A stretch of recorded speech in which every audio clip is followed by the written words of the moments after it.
Sure. Thank you. Thank you so much. Wait, I'll present. Am I audible? मेरो sound आइरहेछ नि है? Yes. Great. Okay. So I'll be sharing the presentation first.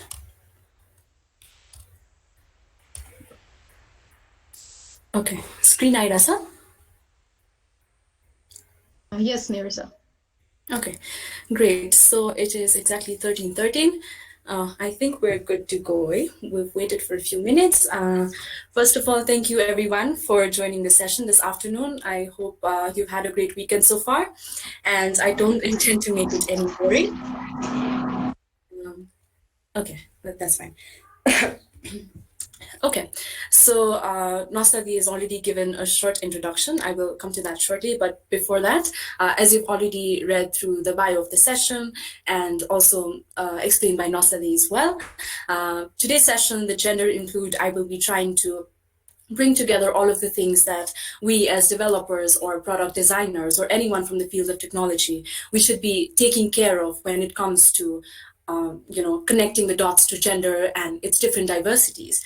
About एकैचोटि topic सुन्ने बित्तिकै you might also feel like gender भन्ने बित्तिकै it's more of male and female, and most of you might also think about others. But just to bring it out there, today's session, I will be trying to focus more outside of the gender binary. So gender binary as in male and female, something outside of gender binary. I'll try to move more towards gender non-binary terms and the queer community as a whole.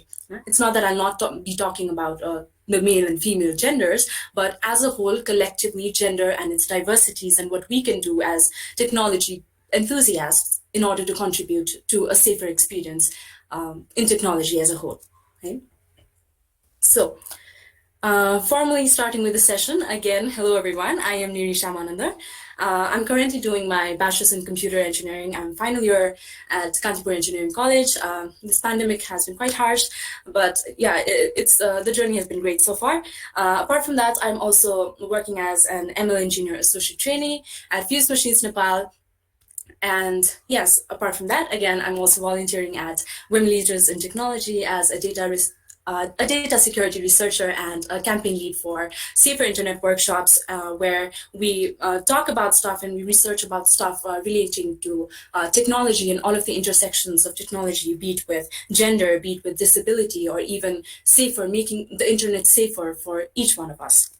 So these are some series of workshops that me and my team conducts, and yes, it's been going great so far.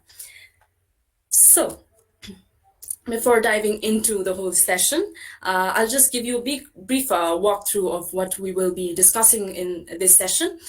So firstly, I will try to clear things about what is inclusive technology as a whole, why the term gender include has the term include in it, and what exactly is technology when it is inclusive. Along with that, I will also be talking about what means to have a gender-inclusive technology. Secondly, I'll be trying my best to break down gender and sexuality in a very, very basic form. I'll try not to use as much jargons or like abbreviations as possible. And even if I do, I will also be pointing out what a particular thing means. And I'll try my best not to include a lot of heavy words. Okay? Thirdly, I'll also be talking about why do we need gender-inclusive tech in the first place, because I think why is quite a strong reason that why we need to invest our time in making technology inclusive with respect to gender. Next, for the big part of the presentation, I will also be trying to include all these things that we can do as technology people that we could do beyond others. You see, when I talk about gender and when I now talk about the queer community or the LGBTI community in technology and their representation, you might be thinking about this field of others in forms that we see in digital forms or in handwritten forms. There's a field called others when it comes to gender. Maybe that's where everybody's mind is diverted to. But here I will try to talk about what exactly can we do beyond others. Okay?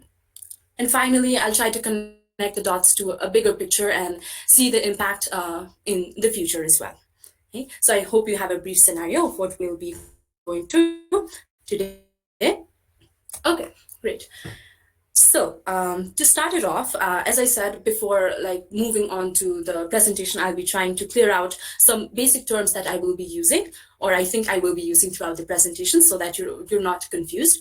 So when I use a term like LGBTI, it stands for lesbian, gay, bisexual, transgender, and intersex and queer. Okay? This is a term for the community that we use for all of the gender and its diversities that we see.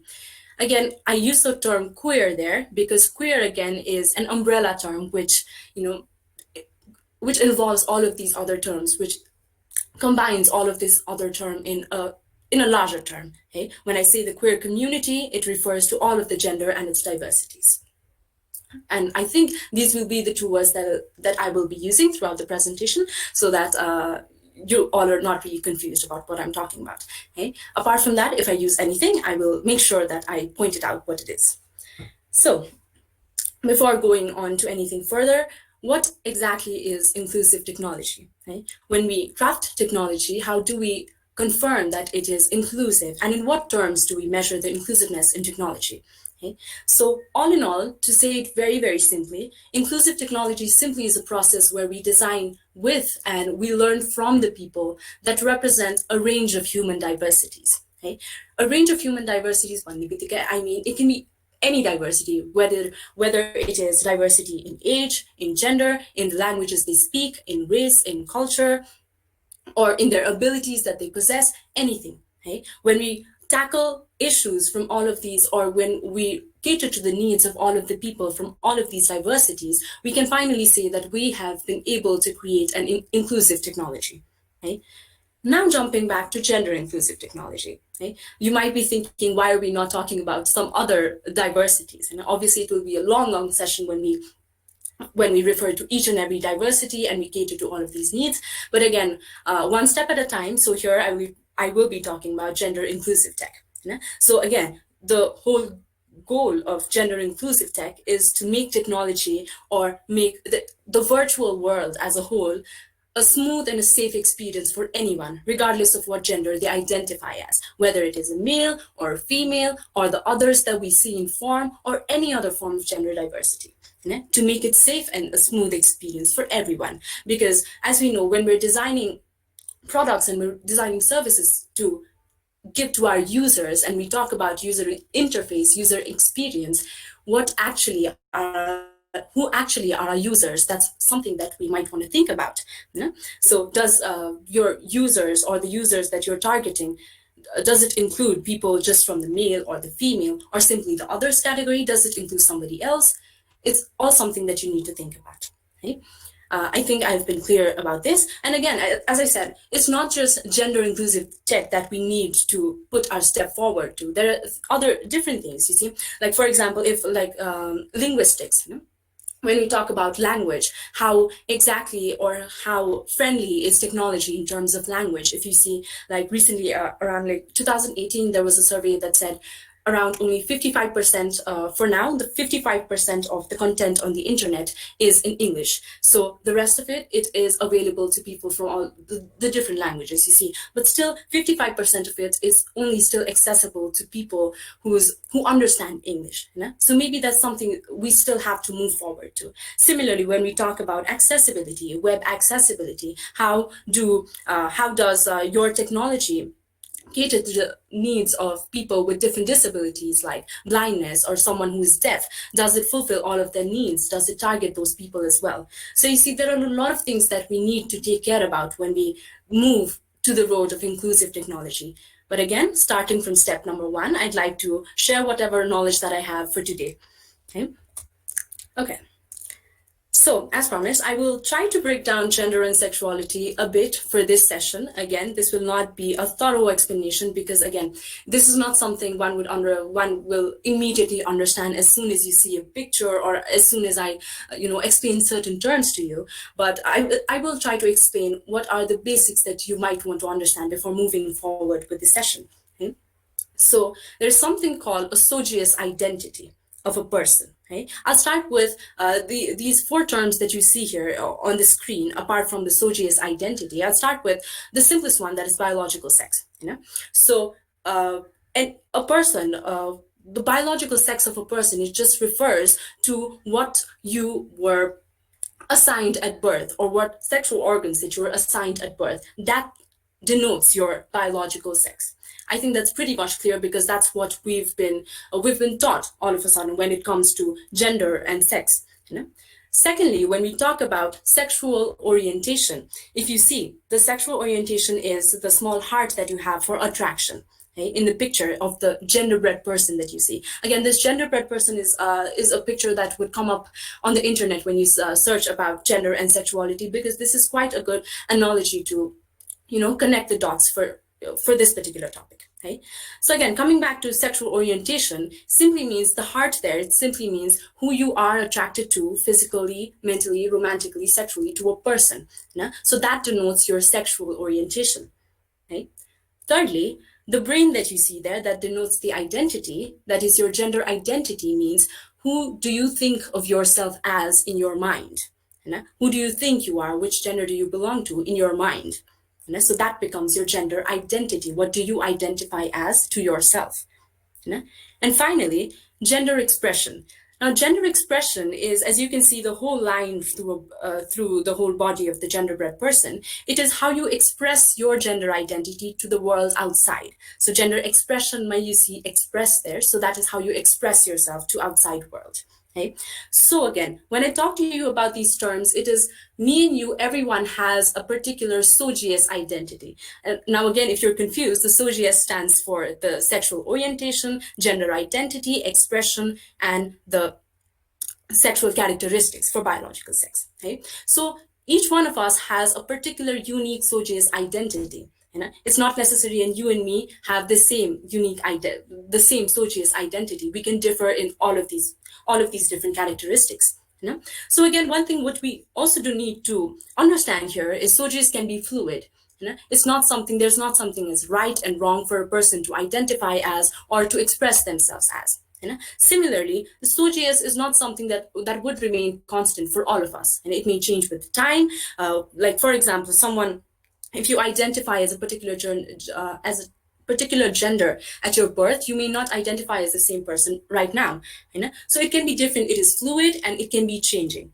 Okay, but after all of this, I hope you have a basic idea of how a person can be represented in terms of these 4 characteristics. And again, you see, in the past context, maybe it is not that openly discussed about, or it's not that openly accepted as well. Besides the conversations, but again, it's not openly accepted. But what we could do, because we're building a virtual world, for people, for everyone, regardless of their gender, what we could actually think of is how technology for people like from the queer community is so much more than it is to us. For example, I go on Facebook to connect with people that I already know, to connect with people that I've already met in real life, that I'm pretty much familiar with. But maybe people from the queer community actually use technology or social platforms to actually find people throughout the world that they can relate to find their community. Okay, so I think technology, again, as I said, is so much more to them than it is to us. So moving forward with this particular thing in mind, I think what the next approach that we think is necessary is to make technology and to make this virtual world that we're crafting for all of the users more friendly, more safe for everyone. Okay. So again, I talked about these 4 terms, and I said and as I said, it's not something that you'd get in the first go as well. Alikati bujeko nabujeko jasto pani hunन सक्छ. And again, it's not just those 4 terms that are necessary. You might be like, oh, I heard about this term. Why is it not in the slide? As I said, there are a lot of terms. Even I'm not familiar with a lot of terms. Maybe familiarity is not the key goal of everything. You should not maybe be familiar with all of these terms. But one thing we can all agree on is no matter what gender or the sexual characteristics a person identifies as, I think we can all respect each other as human beings, and that we can also bring it to our virtual products as well. So moving forward with this agreement that we've made here, I'd like to move on to why exactly am I talking about the need of gender inclusive tech. Okay, so I'll take an example, a very simple example. For me personally, for example, if I first see, I open a site and I see that it's not really secure, and it's asking me for my phone number or any such crucial information. What do I do when I see it's not secure? I obviously close the tab because I don't feel safe. I don't have trust in this particular website or this particular platform. Same goes with sites where you don't really feel safe. Okay, when for example, if I'm a person from the queer community and I log into a site which is asking my gender, my other personal information, and all of my gender related questions, maybe I'm not really maybe I'm still in the questioning stage where I'm still not sure if there is a certain gender that I still belong to. Maybe I would not want to disclose the information, or I would not want the information to spread around. So when we're contributing to a gender inclusive tech, I think what we're also doing, or where we're taking a road to gaining a particular level of user trust. Okay? Because you see, when you don't get the level of user trust, the user just closes the tab, right? So I'll tell you again how it does it, but again, just to give a brief scenario of why I'm actually doing this whole session. Secondly, for better user experience. Again, user experience is not something I should stress enough, just the lesson, because this is a process that has been followed before, before crafting any such kind of technology or like a platform that you're designing. User experience is a different sector that you have to deal with, have to do surveys on and researches on.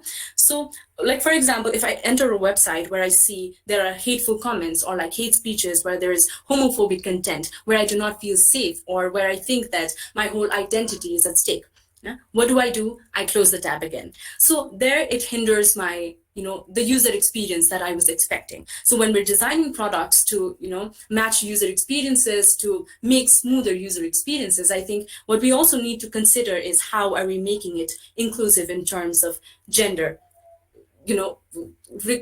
for all of the users, regardless of what gender they identify as.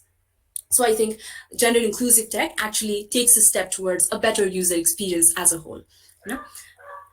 And thirdly, diverse data. Okay? I think we can all agree that data has been a core part of all of the systems for now. The systems that we're building for the future. Let us suppose, a future one that you might have heard, like Amazon taking in the CV scanning models and machines, or like Facebook ad recommendation systems, and everywhere. Data is used everywhere. But what we also do here is that, like, for example, the Amazon case, where they actually took in a CV scanning machine, or a model that they developed, and the conclusion of whole recruiting this particular machine to selecting your employees, the conclusion to that was that these machines are really not ready for the future yet. So the question is, why are they not ready? Why do you think that they are still not ready for the future when you have everything, when you have plenty of data? You still see bias. You still see a particular kind of biasness in these machines. So I think when we're contributing to gender inclusive tech and as a whole diverse data, this data actually goes to these machines where we can actually control bias. We can obviously do it with a lot of algorithms and whatnot, right? But maybe if we only have a particular thing or a particular step that we take towards including a diverse data, I think that is what helps machines actually come out of the actual bias, and where we can actually make machines ready for the future. That we're still hanging in there saying that they're not really ready, they don't have the right data. But I think if we collect real world and authentic data that actually portray the real world and its people, these machines cannot fail to meet the needs of the actual people. So I think that this gives a brief scenario of why I'll be talking about all these kind of gender inclusive steps further in my slides. So next, for the most important part of my presentation, I've done a lot of explanation about why it's needed, why we should do it, and now coming to the main point, how can we do it? And how can we do our part beyond others? And as I said, in forms, when we add a field of others, we really feel like we're doing something for the inclusivity. And I'll also come to that later in my slides. So for now, I'll be dividing this section into 3 particular parts: how we can develop inclusive forms, firstly. Secondly, I'll be talking about inclusive media. And thirdly, I'll talk about small steps that you can take to leave your mark in this particular field. Okay, starting off, let's start with what we already know. So inclusive forms. Firstly, why was others introduced? And again, I cannot speak for the whole world, because the concept of others and the gender diversities in forms, it was introduced in different times in different countries. For now, let's talk about Nepal. Nepal, around 2007, the term others was actually added to the citizenship. Before that, it was just male and female. But again, like we see, others is added. It's obviously a great change. It is giving room for diversity, but is it actually fulfilling its purpose? That might be a question that we want to ask ourselves. But before that, we cannot really expect change so suddenly as well. You have 2007 might was introduced in the citizenship, and 2012 it was introduced in your passports. So you see the gap of 5 years from 2007 to 2012, the people who were termed as others in their citizenships were not allowed to travel, just because the genders did not match in both of these documents. So you can see change is obviously gradual. The change was obviously needed, but again, the bottom line is, have we actually catered to the needs, or why did we actually bring this others in the first place, and if it is solving any kind of problem?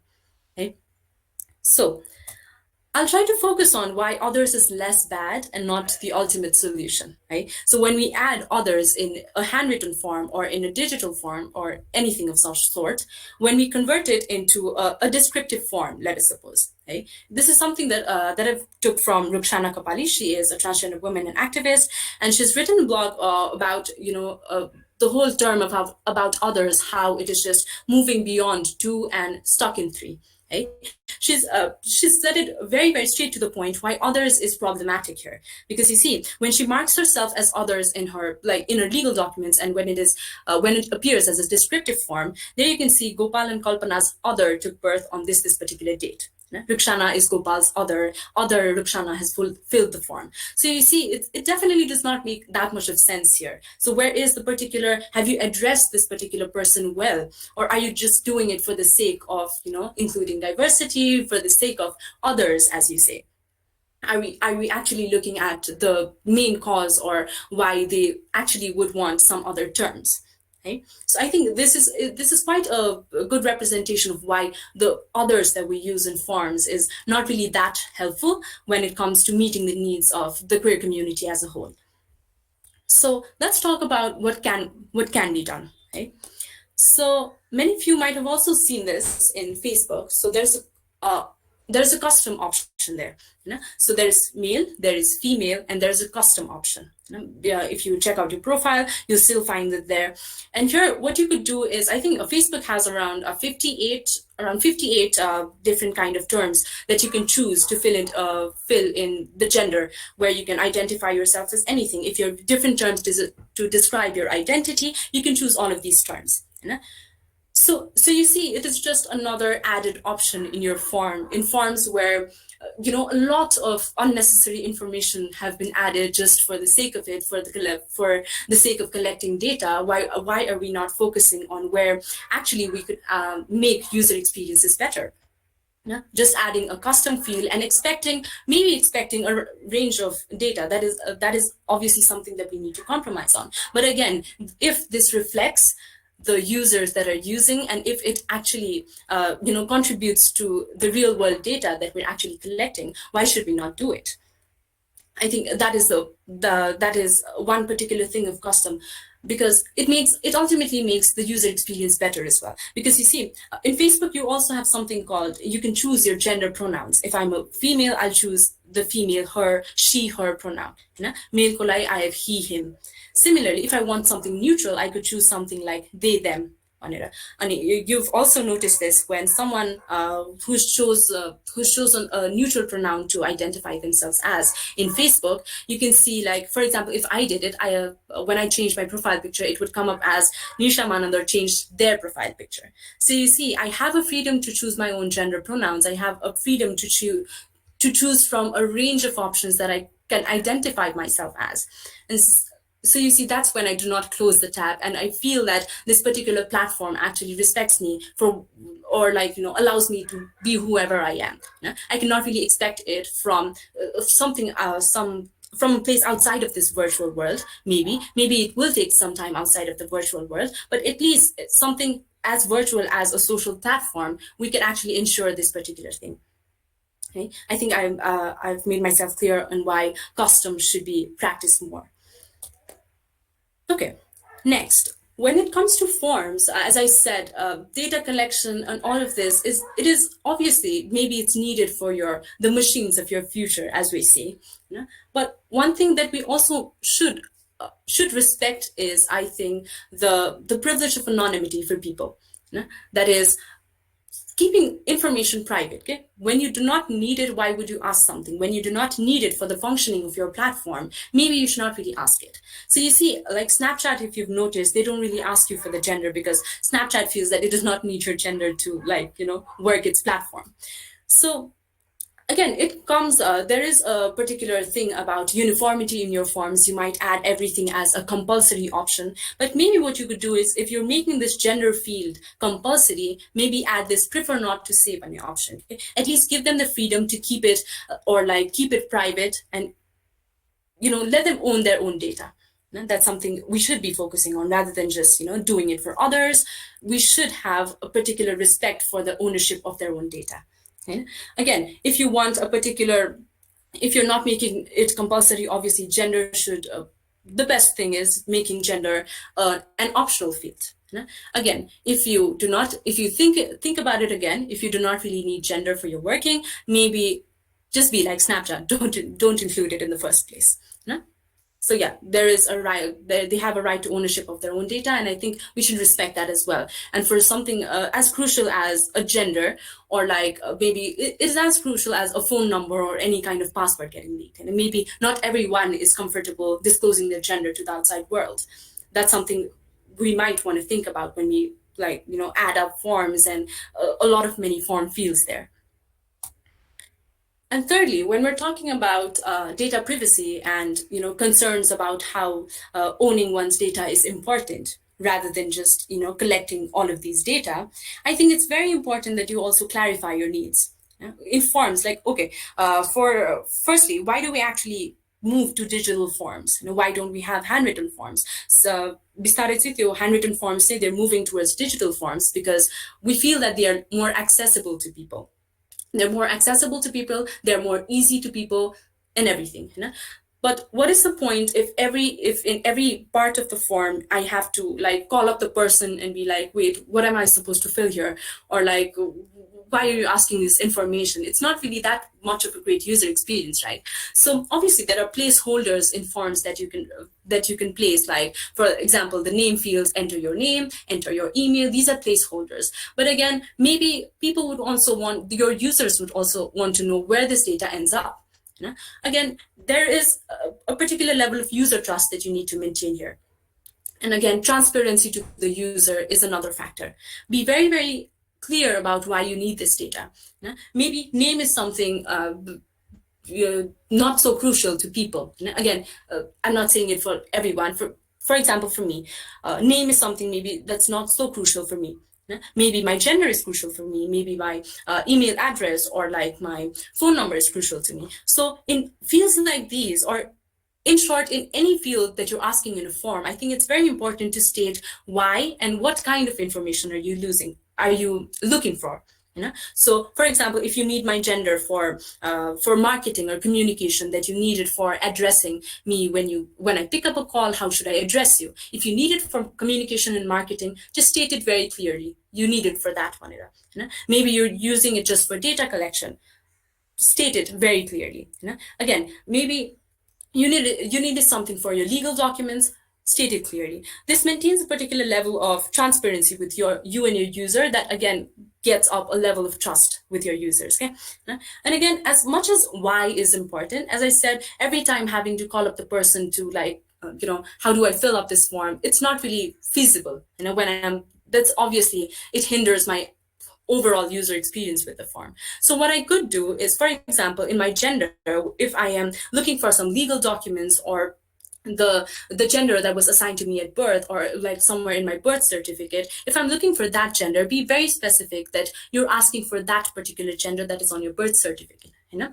So maybe if you want it for marketing and you're more concerned about how the person identifies as of today at this particular time, you know, when you have to communicate with this person, maybe that is the time when you ask for the gender as you identify with at the particular point of time. Yeah? So you see, make distinctions, clarify your needs why you're asking a particular information, and also again, you see the forms, the picture that you can see there. There is a small the what button that you can add all of the information on how to fill the form, why to fill this particular field, why am I asking this particular field. It's completely fine. Yeah? But again, you see, you can also be asking, like, obviously we state all of these things, and you know, all about the data collection and the privacy of your data and the privacy policies.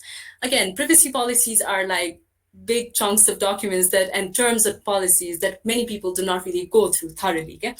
I agree so what's even better is in crucial terms, in crucial form fields like gender or phone number or any such kind of account numbers, whatever you're asking, be very clear to point it out why you need it and where your data will end up being. Okay? I think that kind of clarifies this whole slide as well. So after talking about inclusive forms, you know, I'll try to move on to inclusive media. So again, media everything that you use in your products, ranging from videos, from images, from audios, from icons, and everything. You know, again, here's an example from Facebook. If you see like a Facebook, if a male and a male get married, they have two male icons there. Same goes with females, same goes with a male and a female. So this is their small step to show that they actually, you know, cater to the small details. When you post a particular status on Facebook, they make it a point that it reflects the gender that you've been putting it out there on Facebook. You know, these are just small things that you do. Okay. This has also been a concern that I've already explained already, why gender pronouns are important, and why it's, again, gender pronouns are something that's not just important in the virtual world. Whenever I'm speaking to you, whenever I'm having a conversation with you, it's equally important to, first of all, ask the person what is their preferred gender pronouns. How do I refer to them as? Like if you ask me, I'd say I'm Nirisha Manandhar and I would like to be referred as she, her. So she and her are my gender pronouns. So these are small steps that you can take. Again, when I talk about media and when I talk about photos and videos and all of these inclusive media as a whole, here I'll not only be talking about gender inclusive media. Okay, so you see, you might be thinking, where do I actually find these pictures or media that I can use for Vanira? So there are plenty of resources that you can find. I've linked some of them here as well, so you can also check them out. I think someone will also be posting it in the chat as well. If not, I will post it again. But yeah, so all of these collections, they have inclusive media. Inclusive media, you can see some in the screen as well, where they've portrayed gay couples, or like where they've portrayed disabled children or disabled people as a whole. So to make your users feel that your particular product or your particular website or whatever you're building is also for them. They are also your users that you care about. And I think this one particular step where they find inclusivity in the things that they see, they hear, and they perceive as a whole from your particular product, I think that is what adds to a particular a user experience for your users. Okay? So yeah. Finally, leaving your mark with small things that you can do. Again, this is a collection of these small steps that you can take to contribute to a gender inclusive technology. Firstly, be found. I would stress this enough because at this point of time, it is not about you showing off that your particular project or your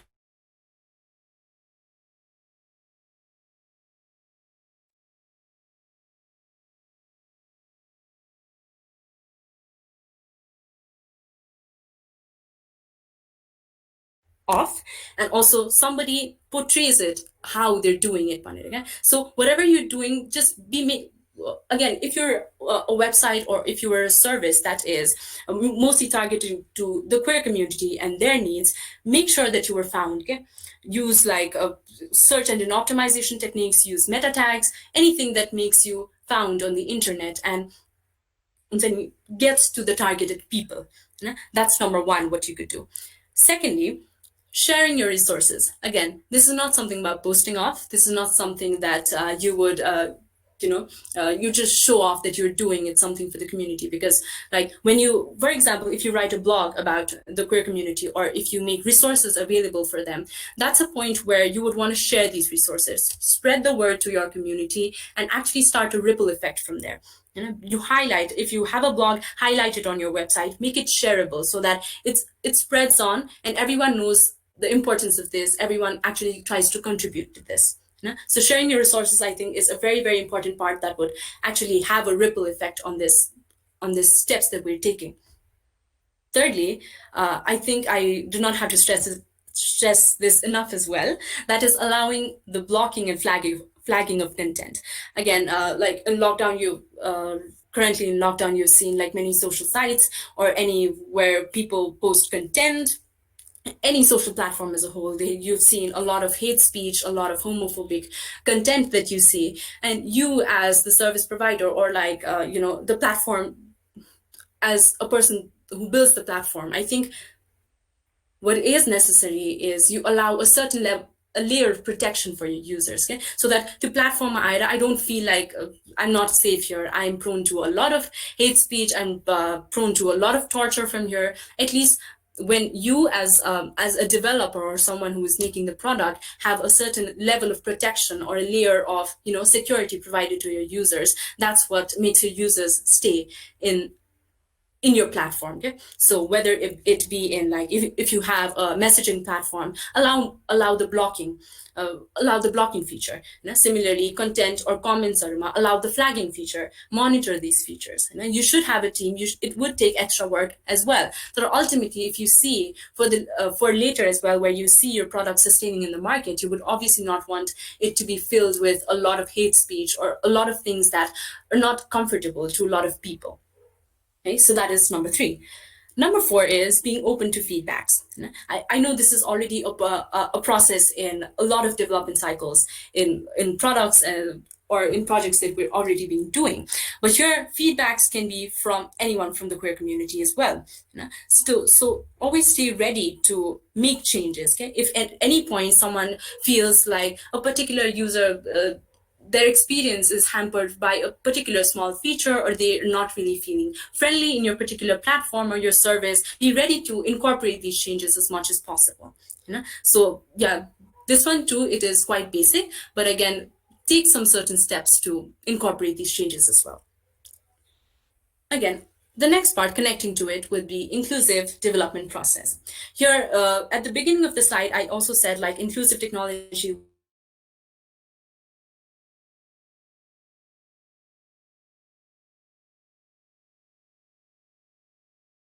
you might be thinking maybe there are not a lot of people from the queer community who are involved in technology, and there can be cases as such. But again, we must also think that maybe if we're not involving people from the queer community in our development process, the actual building process, what we could do is actually involve them in our survey processes or our research processes. Because you see, when we're designing user experiences, I think research and surveys and questions, these are a lot of things that we take care about. And if we include communities that we're already involved with, or we already know a group of people that could actually help us with the feedbacks, give their own input, I think that also involves the inclusive development process as a whole. And lastly, stay updated. As I said, this is quite an emerging topic. Again, this is not something like practice. A lot of these things are still hidden. A lot of these things you might be like, hey, yeah, this exists, but no, it was not really in the limelight. Why did I not see it? Because you not see it because it's not that common. Okay? Like when you're using like gender pronouns or these icons, as I said, in Facebook, it's not that common in all of the other platforms that we're regularly using, or even the products that we make today. So I think staying updated with the cause and whatever cause you're supporting, whatever cause you're working for, staying updated with that, and also raising concerns and issues. Okay? When you're in a community of people, in a community of like-minded people or like developers, raise concerns about this, raise questions to why this particular feature has not been addressed, raise concerns about why it is important, have discussions about it, so that everyone stays updated. As I said, this is something that is still being happening. This is something, the progress is still happening in this particular field. Not so much talk is done. So I think it's high time we start talking about this stuff, so that, as I said, building machines for the future, I think this is quite a big step that we have to take at this particular point. So wrapping it up over the whole, like, how to do it, why to do it, and finally looking at the bigger picture of the impact of gender inclusive tech on your future, or the future of your product. So whenever you're designing a product, I'm sure everyone would want their product to sustain in the market, for like 10 years from now, 20 years from now, or I don't know how much timeline have you kept for your particular products to sustain. And when you do think of that, you might also think about your target audience. For if you want your product or your service to sustain for like 10 to 20 years, who would your target audience be? If it's someone, if your target audience is the younger generation for now, you might also want to think how the younger generation have been gradually moving on to the concept of how gender does not define a person, how they're moving on to the gender non-binary terms, and how they're moving on to different diversities as well. And when you look into that, when you look into your target audience, you should also, I think you should also be thinking about if your product aligns to your audience preferences, the target audience preferences. If it does, great. And if it does not, and in the long run, where do you see your product resonating with your user preferences? I think this is a whole lot of bigger picture that we all need to look into. So yeah, I think the bottom line of this whole talk that I gave and shared my knowledge on, this is all what I've learned about, I've studied on. So I think the bottom line for this is, at any point of time when you're designing products, if you mess up, it is always the best to own up to it, first of all, apologize, and be more mindful in the future. There is no such shame or anything to own up to it because you're unknown about a certain stuff. If a particular feature was not really suitable for your target audience, and your target audience points it out, own up to it, and make room for improvements. As I said, be open to feedbacks. And the most important part is be more mindful in the future, and learn from your experiences and your mistakes as well. So yes, thank you once again for everyone who's attended, everyone on Facebook as well, everyone on Meet as well. Firstly, again, thank you to Women Leaders in Technology and my team. They've been very, very supportive throughout the process, and Body and Data for their continuous feedbacks and suggestions. It's been lovely working with Body and Data. And finally, thank you to GDG Kathmandu and Women Tech Makers for giving me this platform. And I've had a lovely Sunday afternoon, I must say. So yeah, I'd like to end it up with a very necessary quote for design, I think, is that people ignore design that ignores people. And I think we should start rethinking about all of the people that falls under this particular quote here. So yeah, that is pretty much it for my side. I think Nasladi would take it over. Yes, Nirisha, thank you so much for the session. We took your lovely Sunday afternoon, I guess, but thank you so much for doing this. Within this session, we also want to do a few Q&As. So I have like if there are questions about the whole thing pani, and about your research and everything pani. So as designer or as developer, the first thing we do is we ask the question why pani. So this can you elaborate on if you know anyone, or if you have yourself found this problem, just like saying what are the problems that you see right now regarding technology and gender inclusive now, okay, saying what are the problems that people have faced, or you have faced, or others have faced. So like examples. Yeah, sure. So यस्तो हुन्छ, like कुनै पनि अब like forms हरुकै कुरामा आउँदा पनि हैन, as I said, others would just be like queer is an umbrella term, many people take others as umbrella term. Okay, so the example that I showed, the others part, it does not really make sense in most of the points.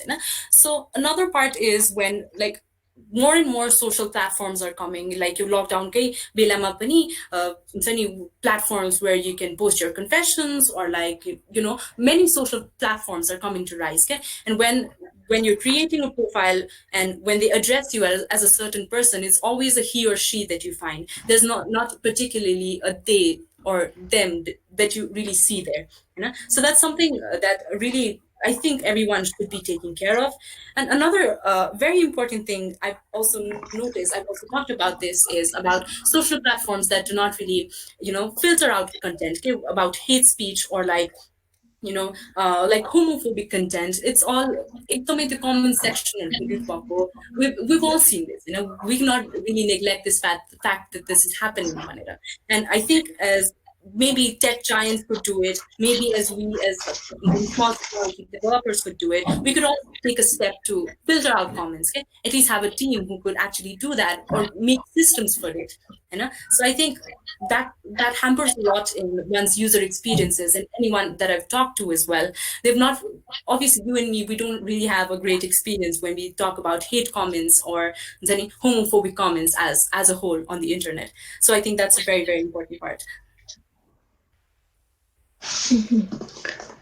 So regarding Tekurama, so what can we do as the third person? Okay, so we see a lot of these things happening in social media. Mainly, people are posting these homophobic or queerphobic things on Facebook, Twitter. People are trolling other people. Who come up as queer or as anyone in LGBTI community. So just to help cases, what can we do as a third person to mitigate this situation where we are not the person who run this page or where we're just a subscriber or we're just a person who's browsing through internet and comes across something like this?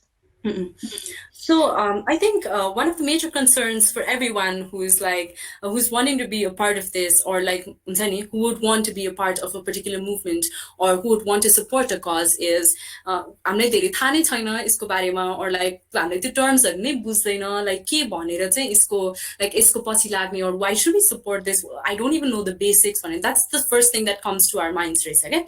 So again, as I said, एकदमै धेरै टर्म्सहरु छ. A lot of these terms can be confusing at first, but as I said, termsहरु जतिसुकै भए पनि the respect part I think everyone should agree on, regardless of whoever a person identifies as. But we as a third person, when we see a comment that is very homophobic or like a hate comment, we can at least report. Okay? But this like the term, the meaning it has when you see something wrong happening, when you see something is not really appropriate for a platform, or at least to its target audiences, and you think it would cause harm to other people who see it as well, at least report the comments. Okay? I think like Facebook or like YouTube report गर्दाखेरि चाहिँ, or when you flag a particular comment, त्यस्तो गर्दाखेरि चाहिँ the impact rises नि त. When a person just stays like हैन मलाई त थाहा नै छैन, म यसको बारेमा केही पनि गर्दिन भनेर भन्दाखेरि चाहिँ, that's just a step backwards. Okay? So a collective effort obviously would make filter out comments, would report comments, would report profiles as a whole, which I think we sometimes step back गर्नको लागि चाहिँ. And again, as I said, staying updated कहिलेकाहीँ चाहिँ it's completely fine if you don't know everything, but again, if you want to support a cause, if you want to be a part of something to make it a smoother experience for everyone, maybe you could take steps to actually communicate with people, to connect with these communities, and follow some particular blogs and videos to make yourself understand first, okay? Rather than saying that मलाई आउँदैन, so I would not do anything भनेर चाहिँ. I think every single step counts. Is this the कुराहरुमा चाहिँ?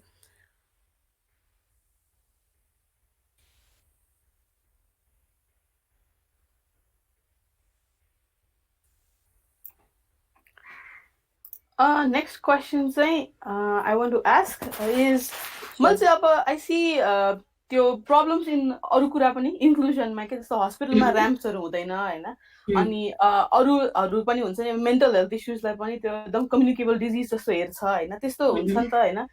अनि त्यस्तो उसमा चाहिँ how can we work together or how can we create an environment where everything is inclusive के like where people take everything normally के स्टेप्सहरु चाहिँ लिन सकिन्छ होला हामीले So I think यस्तो हुन्छ like पहिला त conversation start गर्नको लागि पनि if you can see like all of these anything related to the queer community where you mostly see all of these things in the comment sections where you see the mental health about mental health issues and especially depression and suicide एकजनाले post गर्छ their experience and they have a lot of these issues so what I think would be the best one would be a possible approach make support groups at least people, as I said, like the queer community comes to the online world, to the virtual world, to connect to their people, to find the people that they can relate to so that they can talk to them about it. Similarly, mental health issues like kura गर्ने बेलामा चाहिँ I think support groups are very very important when it comes to this because कुनै पनि एउटा close ग्रुपमा त्यो कुरा start नभएसम्म चाहिँ when it goes out to public, when you start posting about your experiences out in public, you cannot really be sure if what kind of responses do you get. So I think finding the right kind of support group, and if this group I think owning up to it and starting an initiative to create a particular support group where you have like-minded people who are ready to discuss about a particular topic. I think that is what makes alikati bhaye pani huncha ni closeness bhanau na kunai pani euta concept like discuss garnako लागि चाहिँ more towards like-minded people or like collect गर्दाखेरि चाहिँ I think that's more appropriate के yes कुराहरुमा चाहिँ. Okay, thank you. Sure, you're welcome. म एउटा सोच चाहिँ जस्तै अब बाहिरको कम्पनीजहरुमा चाहिँ आजकल we can see gender inclusive अब भन्नु भने जुन फर्महरुदेखि लिएर मिडियाहरुदेखि लिएर हैन त्यसैले अब नेपालको लाइक टेक्नोलोजिकल रिलेटेड कम्पनीजहरुमा चाहिँ हैन तपाईले त्यस्तो देख्नु भएछ like how much are they willing to accept यो हुन्छ नि हामीले चाहिँ यो जेन्डर इन्क्लुसिभ टेक्नोलोजी चाहिँ युज गर्नुपर्छ लाइक चाहे फर्म होस् कि त्यो मिडियाको होस् त्यस्तो चाहिँ मैले अहिलेसम्म खासै देखेको छैन so like do you know any companies or something like that who are working towards it Actually, no, not really. I've not really known any such, like, as you said, like, धेरै भए पनि फर्म्सहरुमा othersहरु होला when you apply for a particular job or anything, this others भन्ने राख्ने चाहिँ कुरा छ. But again, when you talk about products or like their websites even, त्यस्तोमा चाहिँ I'm not really sure त्यस्तो चाहिँ target नै गरेर भने चाहिँ त्यस्तो स्टेप्सहरु चाहिँ I've not really seen त्यो चाहिँ.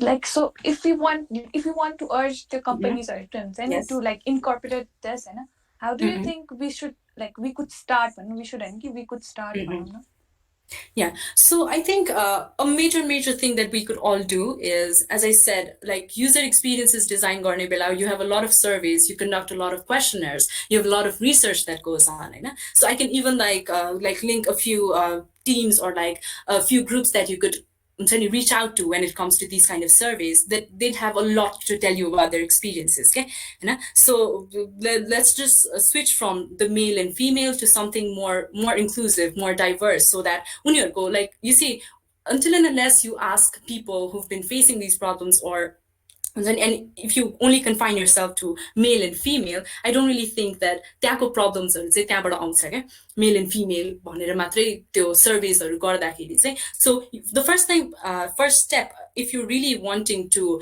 contribute to inclusive tech and more specifically gender inclusive tech, I think reach out to communities, reach out to queer youth groups or like people who've already been working to this. And again, gender raw technology को कुरा त्यति rise मा नआएको हुन सक्छ. Maybe like हुन्छ नि legal provisions for the queer community, LGBTI community, त्यस्तो rise मा आएको हुन सक्छ. But gender and tech is still emerging. But it is not that they would not be willing to talk about it.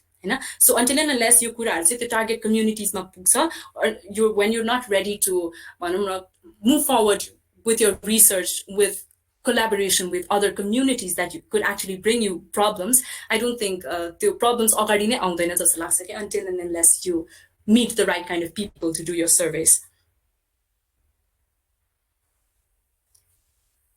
अर्को एउटा चाहिँ हैन जस्तो अब हाम्रो ई-कमर्स साइट्सहरुमा के नि युजुअली अब क्लोथ्सहरुको हेर्दाखेरि खाली मेन र वुमेन मात्र हुन्छ नि त हैन.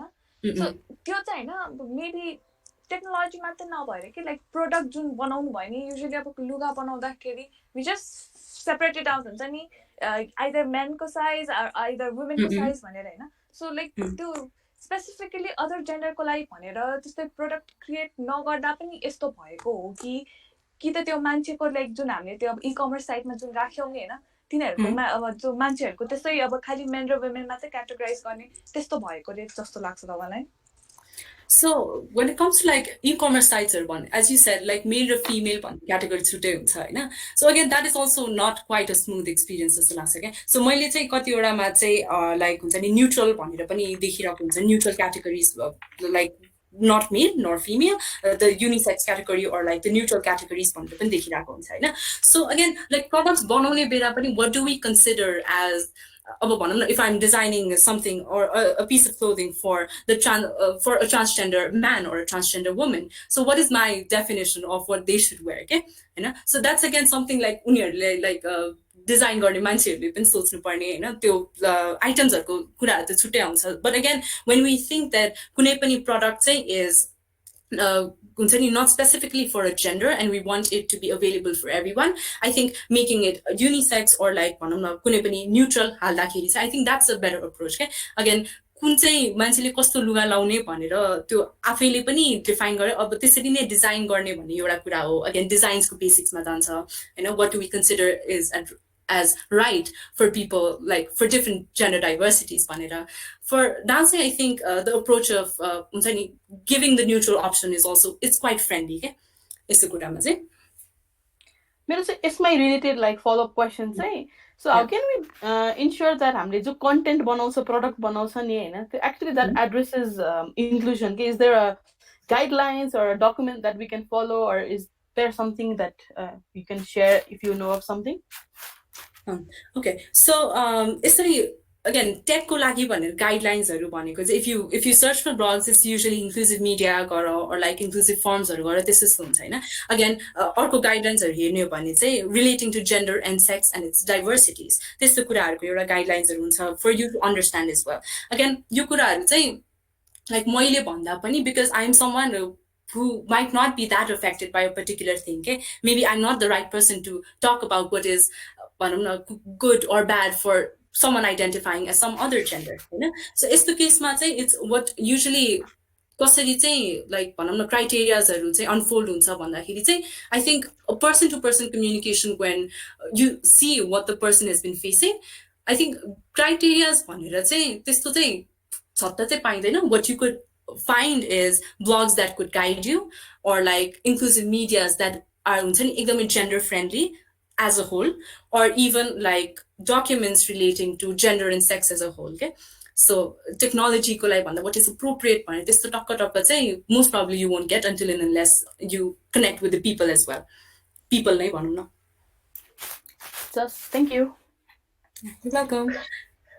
Thank you, Eva. Thank you, Pranita, for questions. Thank you, Nirisha, for also answering all those questions. I understand that this is a very upcoming, like, rising topic in the technology industry itself. And you subject answers, and we still need to work on it collectively to get the answers and create a more inclusive technological sphere. Thank you everyone for being in the session. So before we leave, I want to let you know that there's a feedback form that we would be very grateful if you could actually fill that feedback form. Yeah, so there's a feedback form that you can go to, and it would be really grateful if you could fill that feedback form. Feedback button, so we can understand what kind of sessions we can make for the next time and कस्तो खालको हुन्छ भनेर. GDC Kathmandu चाहिँ usually एकदमै technical खालको sessionsहरु मात्रै गरिरहेको हुन्छ, but at the same time we are also trying to bring in other people who are working in the same technological sphere but not doing programming मात्रै हैन कि अरु पनि कुराहरु हुन्छ त्योहरु गरिरहेकोहरुलाई we're trying to bring, but that doesn't mean that we are going to stop bringing in technical experts. We are also going to do few other sessions in coming weeks. Just we'll be talking about Flutter, we'll be talking about Wave, we'll be talking about TensorFlow and core technical topics. So in the meantime, I would really request you to fill that feedback form. And with that, we have near about come to the end of the session.